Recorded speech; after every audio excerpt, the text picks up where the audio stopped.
Hey guys, it is officially day 2 of my 12 days of Christmas I have going on right now. I posted my first video yesterday for those of you that want to check it out. So for today's video, I am going to be showing you guys how to make a Greek classic Spanakopita. For those of you that don't know, I am Greek, I am half Greek on my mom's side. And not only will you learn how to make just Spanakopita, you'll learn how to make Spanakopita from my Yiayia, who makes the best Spanakopita in the entire world. It's probably my favorite food, to be totally honest with you guys.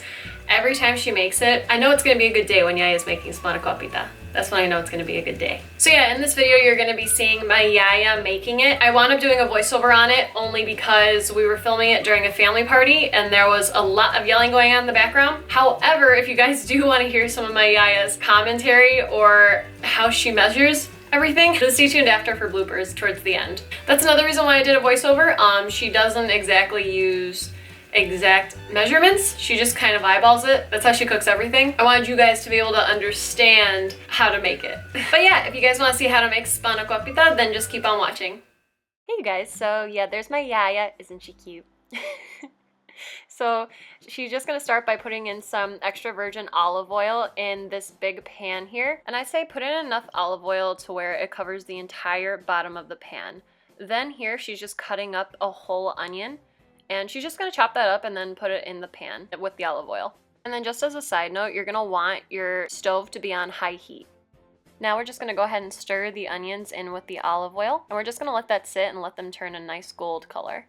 Here, Yiayya's just adding in some fresh parsley. You're going to want to cut it up like this, like she's doing, because that's what really brings out the flavor of the parsley. And normally, for how much parsley you're going to use, you're going to want about a good handful of parsley. Here, this is all she had, so this is what we were working with. Now you're just going to mix in the parsley with the onions, and then we're also going to add some fresh dill here. This isn't fresh, obviously, but you're going to want to use fresh dill. And you're just going to use a little bit of dill. I'd say about a teaspoon's worth. Now we're just going to go ahead and let all those flavors sizzle and get to know each other a little bit. And here Yiayya's adding in the spinach. Here she's using frozen spinach. You can use frozen spinach, fresh spinach.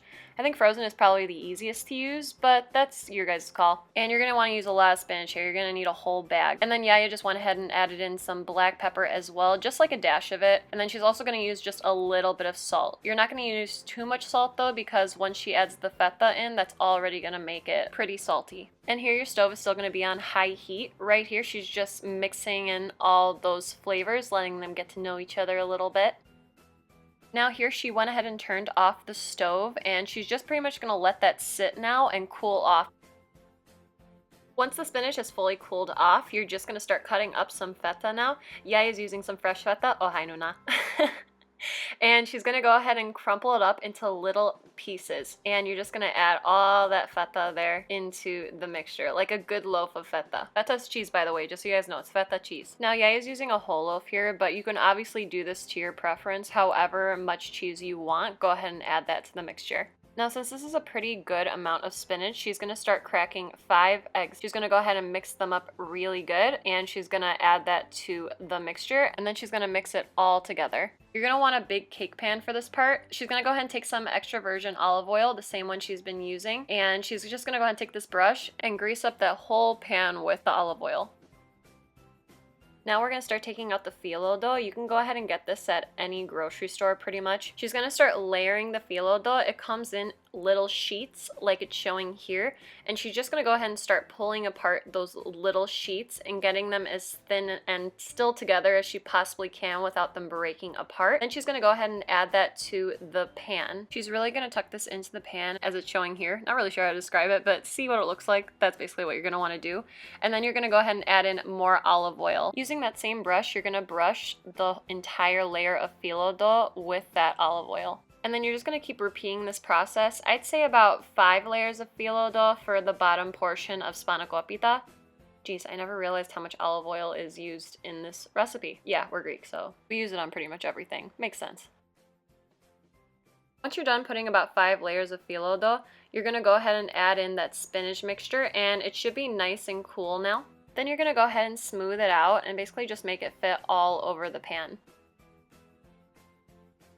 And the same thing that you were doing for that bottom portion of the phyllo dough, you're going to do the exact same thing. You're going to go ahead and start layering it on top of the spinach. You're gonna tuck it into the sides, you're gonna add more olive oil, and then you're gonna repeat this process, I'd say again, probably about 5 layers of phyllo dough in.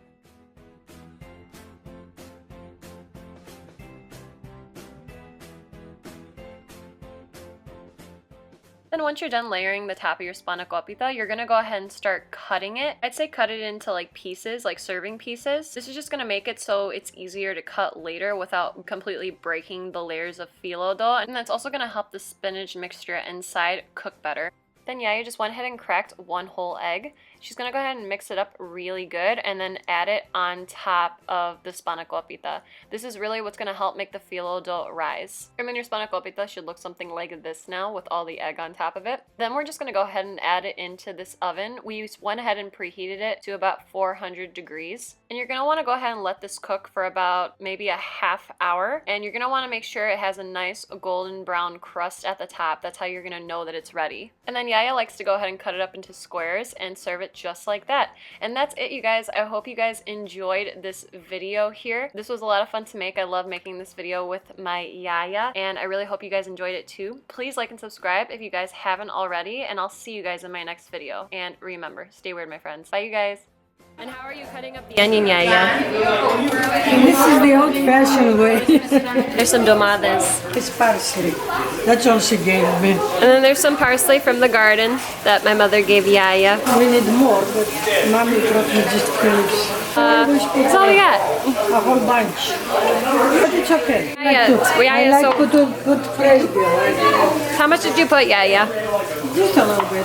Just a little bit. There you go. Exact measurements, Mom. Good to know. If I had a bunch of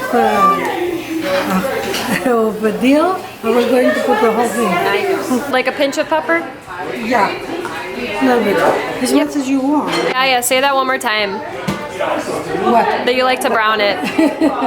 I brown it very well because I don't want it to smell like spinach. Garlic? No garlic. How about dill?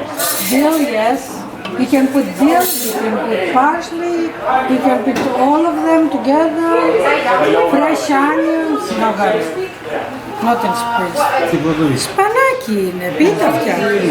How many eggs, Yiayia? This fine. You put manuri in your fish. You can put manuri, but it's not gonna taste. Curry cheese I put when I make cheese pita. I put feta, I put ricotta cheese. To keep it moist. Ma, hers always turns out perfect. Why are you telling her what to do? This phyllo, it's moist. It's not a thin phyllo. One from my place is in Greece. We don't use spinach. You use garlic. You use garlic. You use garlic. What's corner? Like one here, one here, one here, one here, and then one in the middle, and then just keep layering it, and then fill it, and then flip it, and then put it on top. That's good. Now, you taught me the hard way. Come on, Papu's so cute. Papu is helping. Yeah, Papu likes to help. I can't believe it. My whole life's a lie. I was taught the hard way. Yeah.